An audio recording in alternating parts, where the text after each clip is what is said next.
Hey guys, this is Matt Brunet, and welcome to Movie News Weekly, hosted by FilmBook. Now before we begin, let's take a look at what we got in this week's news, which includes Dory becoming the animated queen, the 15th Final Fantasy will become its third film, Bill Murray's reward for being funny, what it really is like to be Christopher Robin, who will show us the life of Whitney Houston, when love isn't enough for business, Nicole Kidman will be Colin Farrell's wife, The Witch's story will see the day on the big screen, the nun is out of the painting and into her own movie, and that's the way it is. So with that said, let's get things started.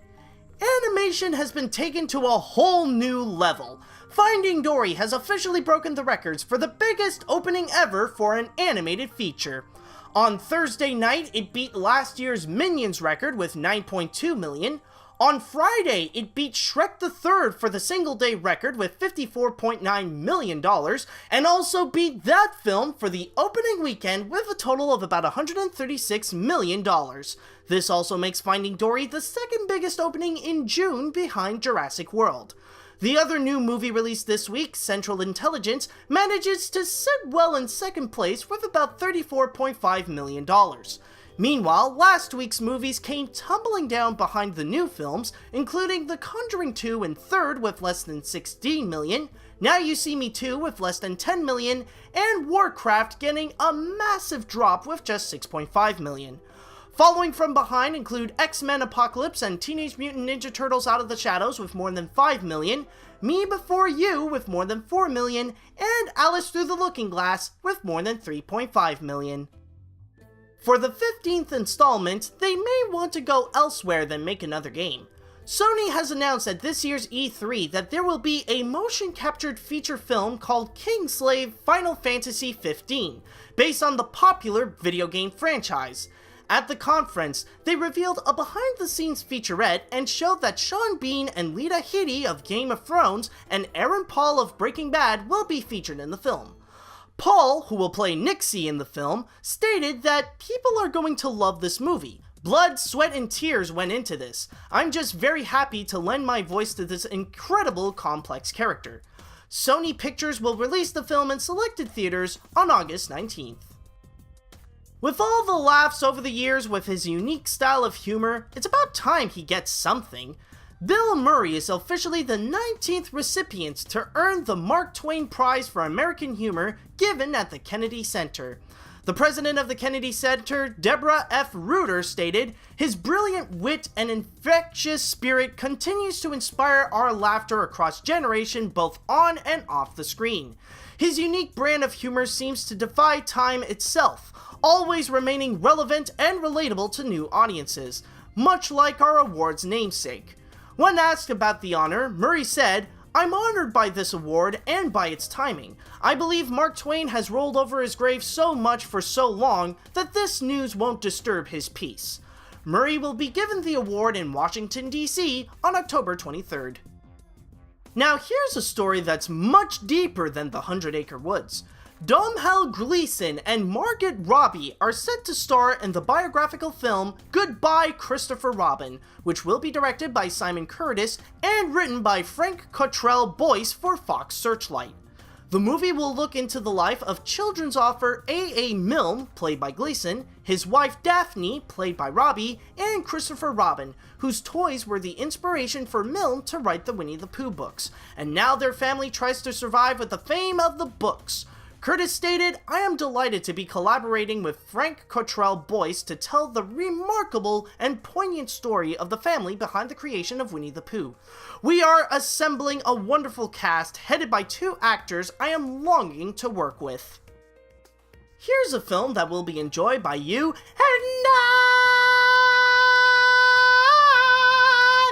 Miramax, along with Roadside Attractions, has gotten the distribution rights to the documentary Whitney by Kevin MacDonald, which will tell the life of the late Whitney Houston, similar to the way they did with the other documentary, Amy. The Whitney Houston estate allowed the filmmakers access to many of Houston's archives, and they have interviewed many of her friends and family. Miramax will also be distributing the film in Latin America and China. Guess Not Even Love Lasts Forever. A spokeswoman has confirmed that the 4-year-old production company Nicholas Sparks Productions is closing its doors. The purpose for the company was to bring the man himself, Nicholas Sparks, into producing films based on his own novels after the huge success of films like Message in a Bottle, The Notebook, and Dear John. The last films that Sparks produced include Safe Haven, The Best of Me, The Longest Ride, and The Choice, which they have underperformed at the box office.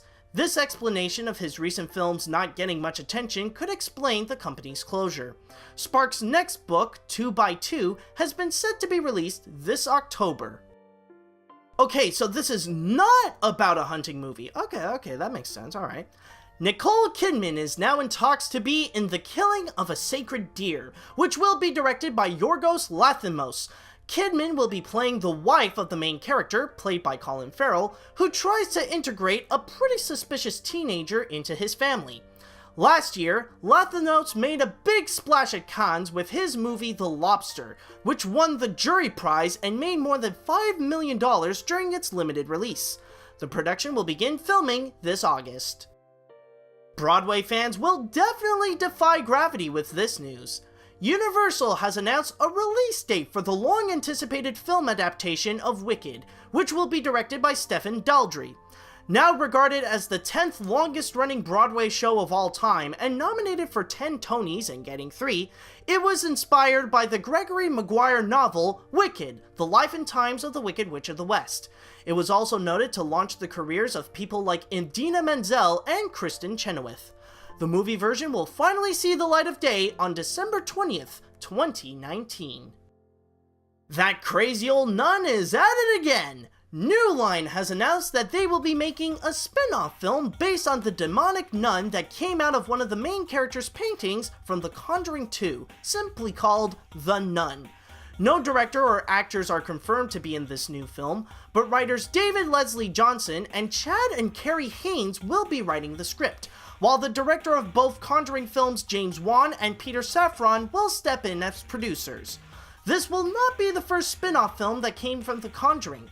The 2014 film Annabelle became a massive hit, as it made $256 million on a $6 million budget, and is set to have a sequel in 2017.